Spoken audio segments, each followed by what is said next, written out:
Welcome back to my YouTube channel MT Mo blogs. আজকে আমি নতুন ব্লগস ভিডিও নিয়ে তোমাদের সাথে চলে এসেছি।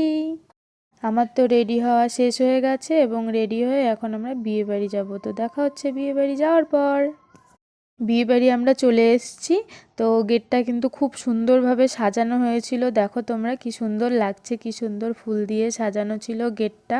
আমার তো খুব ভালো লেগেছে। বিয়েবাড়িতে খুব ভিড় ছিল, অনেক লোকজন এসছিল। বিয়েবাড়ির আমার সব কিছুই ভালো লাগে, শুধু একটা জিনিসই বিরক্তি লাগে যে খাওয়ার লাইনে দাঁড়ানো। বিয়েবাড়িতে ঢুকেই আমি সোজা প্রথমে বউ যেখানে ছিল আমি ওখানে চলে গেলাম, যে ওখানে গিয়ে আমি কিছু ছবি ওঠাবো, কিন্তু ছবি ওঠানোর মতো আমি কাউকেই খুঁজে পাচ্ছিলাম না। বৌদি যেখানে বসেছিল সেই জায়গাটাও খুব সুন্দর করে সাজিয়েছিল।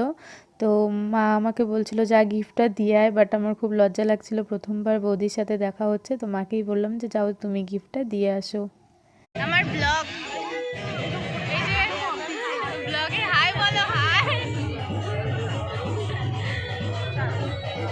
একটা কথা আছে না যে যার কেউ নাই তার ভগবান আছে, তা আমি ভাবতেছিলাম যে আমারে ক্যারা কয়টা একটু ছবি তুইলা দিবে, তো কাউরে আমি ছবি তুইলা দেওয়ার মতো পাইলাম না। তো এখানে নিজেই অল্প সেলফি ক্যামেরা দিয়ে ভিডিও টিডিও করতেছিলাম, কিন্তু এই দাদাটা নিজের থেকে আইসা আমারে কইছে কি যে চল তোরে কয়টা ছবি তুইলা দিব। আমি তো শুনেই অবাক।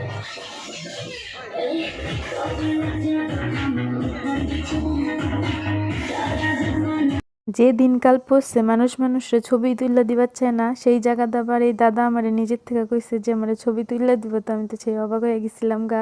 তারপরে আমি কয়টা পোজ দিয়ে সুন্দর সুন্দর করে কয়টা ছবি তুইলা নিছি এনেকার, এবং দাদারে কইছি যে একটু ভিডিও কইরা দেয়, আমি এগুলা দিয়া ব্লগ বানাবো, কারণ হচ্ছে গিয়া আমার নতুন ব্লগ একটা দেওয়া লাগবে, আমি অনেক দিন থেকে ব্লগ দিই না।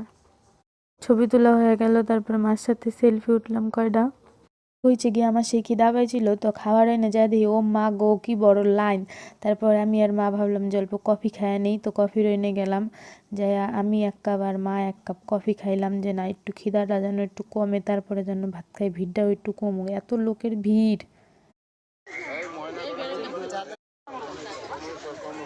কফি খাওয়া শেষ হয়ে গেছে, এখন আবার আমি ব্লগ করার জন্য একটু দাঁড়াইছি। আসলে কি বলেন তো, ব্লগ যে আমার দ্বারাই হবে কি না আমি বুঝতে পারতেছি না, কারণ আমি লোক দেখলে এত লজ্জা পাই যে আমার মুখ দিয়া কোনো আওয়াজ বের হয় না। এর জন্য আমি এমন করে শুধু ভিডিও কইরাই যাই আর কইরাই যাই, মুখ দিয়ে আর কোনো আওয়াজ করবার পাই না। তারপরে যখন খাওয়ার লাইনে এনে যায় দেখি ওরে পাস এত ভিড়, কখন খাওয়া হবে, কখন বাড়ি যাবো কেরা জানে। এর জন্য তাও আমরা মারে কইতেছি মা তাড়াতাড়ি চলো একটু খাওয়া লাগবো, তো তাই ভিড়ের মধ্যেই আমি দাঁড়ায় থাকি না, যে যখনই ওদের খাওয়া বাকি যারা খাবার বসে তাদের খাওয়াও বাকি দৌড়ে যায় একটা সিট ধরবো। তো অবশেষে আমি একটা সিট ধরবার পাইছিলাম খাওয়ার লেগা, তা আমি আর মা কিন্তু বয়া বসছি খাওয়ার জন্য। খাবার বইয়াও ভাই শান্তি নেয়, এদের এত দেরি লাগে। এই যে প্লাস্টিক প্লাস্টিক পাততে পাততে এদের আধা ঘন্টা লাগে, তারপরে যে কখন কখন পাতা আইনা দিব, কখন খামু কেরা জানে। অনেকক্ষণ অপেক্ষা করতে করতে দেখি মার তো ঘুম পাইয়ে গেছিল গা। আঙ্গ সবার তো সেই খিদা পাইছিল, এই যে সামনে দেখতেছে দুইটা বুনু যে বয়ে আছে ওদের তো আরো বেশি খিদা লাগছিল। ওরা খালি দেখতেছে যে আরে ভাই এখন এগুলা স্যালাড ম্যালাড দিয়ে কি ওকে ভাত দাও, আর আমিও তাই ভাবতেছিলাম আগে ভাত দাও গায়ে লই। তো পরে একে একে আমার সব দিল খাবার, তো সব আমি হালকা পাতলা করে ঠুইসা নিলাম, কিন্তু লাস্টে যে আমার দিছিল রসগোল্লা, চাটনি, মিষ্টি দই, ওইডি খায়া তো আমার এখন মুখে লাইগা আছে। আমার তো খুবই প্রিয় হচ্ছে গিয়া রসগোল্লা। তো আমি বিয়াবাড়ি গেলে যখন লাস্ট পাতে আমার রসগোল্লা দেয় আমার মনটা তো একেবারে বইরা জায়গা। তো আমার এই ব্লগটা তোমার কেমন লাগলো তোমরা সবাই একটু কমেন্ট করে আমারে জানিয়ে দাও, আর ভালো লাগলে অবশ্যই আমার চ্যানেল সাবস্ক্রাইব করে রাখবা এবং বেশি বেশি করে আমার ভিডিওগুলো দেখবা, এবং ভালো লাগলে লাইক দিবা। Tata bye bye, thank you so much for watching.